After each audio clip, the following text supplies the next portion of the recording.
Good morning, and welcome back to America's Leaders from Coast to Coast, the 250th anniversary edition. Today is day 48 of the year, Tuesday, February 17th, 2026. I'm Stephen. And I'm Leah. We are heading down to the Lone Star State today, Texas, the biggest red state in the country. And the timing of this profile is absolutely perfect, because early voting for the Texas primaries officially began this morning. We are profiling the senior senator from Texas, a man who is currently locked in the absolute political fight of his life, Republican John Cornyn. Stephen, this Senate race is the most fascinating primary in the entire country right now.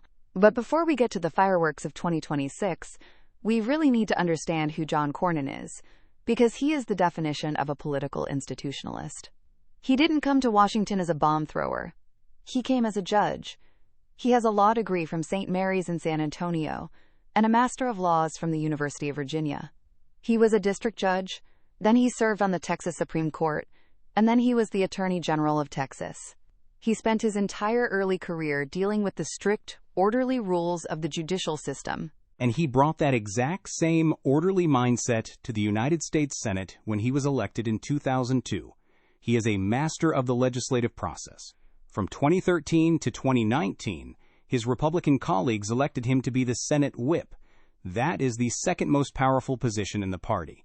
His job was to count the votes, twist the arms, and get massive pieces of legislation across the finish line. He is the guy who does the unglamorous, behind-the-scenes work. Think about the contrast with his junior colleague, Ted Cruz. Cruz is known for giving fiery speeches, shutting down the government, and generating viral media moments. Cornyn is the guy sitting in a committee room at 2 a.m., making sure funding for Texas military bases is secured in the budget. And his power in those committee rooms is basically unmatched right now. Let's look at the 119th Congress. He was already sitting on the Judiciary Committee, the Finance Committee, and the Select Committee on Intelligence. Any one of those is a career-making assignment. But in January 2025, he announced he was also joining the Foreign Relations Committee and the Budget Committee. And he was named chair of the Senate Caucus on International Narcotics Control. Stephen, there is practically no major policy, taxes, judges, spies, treaties, or the border that can pass the Senate without going through John Cornyn. Exactly. And he uses that leverage effectively. Look at what he accomplished in the fiscal year 2026 National Defense Authorization Act just a few months ago. He got the Fight China Act included. That is a huge piece of legislation that strictly limits and requires notifications for any American investments going into sensitive Chinese technology sectors. He also got the GUARD Act passed, which creates a new National Security and Defense Artificial Intelligence Institute. He is very focused on making sure the U.S. doesn't lose the AI arms race to Beijing. He is also deeply focused on the cartels. As the chair of that Narcotics Control Caucus, he has been aggressive. He introduced the Partners Act, which is a really interesting approach. It actually requires the Department of Defense to train Mexican military forces inside the United States so they are better equipped to go back and fight the cartels in Mexico. And just last month, in January 2026, he introduced the Stop Illegal Aliens Drunk Driving Act, which upgrades DUI offenses by illegal immigrants to aggravated felonies. He is maintaining a very strict, law and order conservative record. And he has to maintain that record, because as we mentioned, today is the start of early voting for the March 3rd primary. And John Cornyn is facing a massive rebellion from the right wing of his own party. He is running for a fifth term, but he is being challenged by Texas Attorney General Ken Paxton and U.S. Representative Wesley Hunt. Leah, this is the ultimate battle between the old guard conservative establishment and the MAGA populist wing. It really is. Ken Paxton is campaigning entirely as a Trump-aligned culture warrior. Paxton argues that Cornyn is a rhino, a Republican in name only, because Cornyn has occasionally voted for bipartisan compromises, like the gun safety bill a few years ago.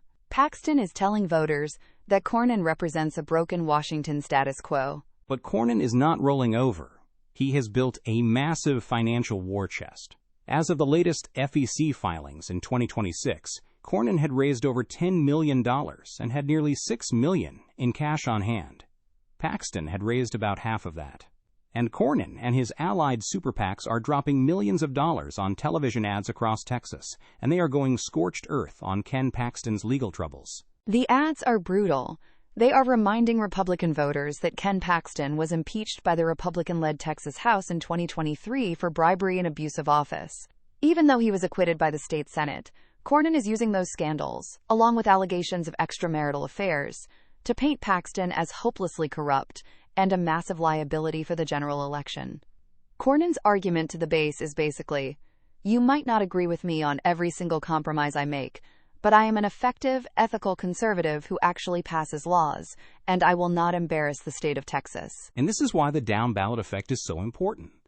Texas Republicans are worried about the November general election. If Ken Paxton is the nominee, there is a fear that moderate, suburban Republicans in places like Dallas and Houston might stay home, which could jeopardize Republican seats in the U.S. House and the state legislature. Cornyn argues that he is the safest bet to keep the entire Texas GOP ticket strong. It is a fascinating dynamic. You have Wesley Hunt in the race as well, which scrambles the math. If nobody gets 50% of the vote on March 3rd, it goes to a runoff in May. So right now, John Cornyn is crisscrossing the state, leaning on his decades of institutional relationships. He points to the hundreds of millions of dollars he just secured for Joint Base San Antonio and Dyess Air Force Base as proof that his seniority matters. He is the ultimate test case for the survival of the Senate establishment. The former judge fighting for his political life against the populist wave. That is Senator John Cornyn of Texas. That is our profile for the Lone Star State. Stay tuned for our next profile. Please note, AI assists in the creation of this podcast from pointedwords.com. And remember, better pointed words than pointed swords.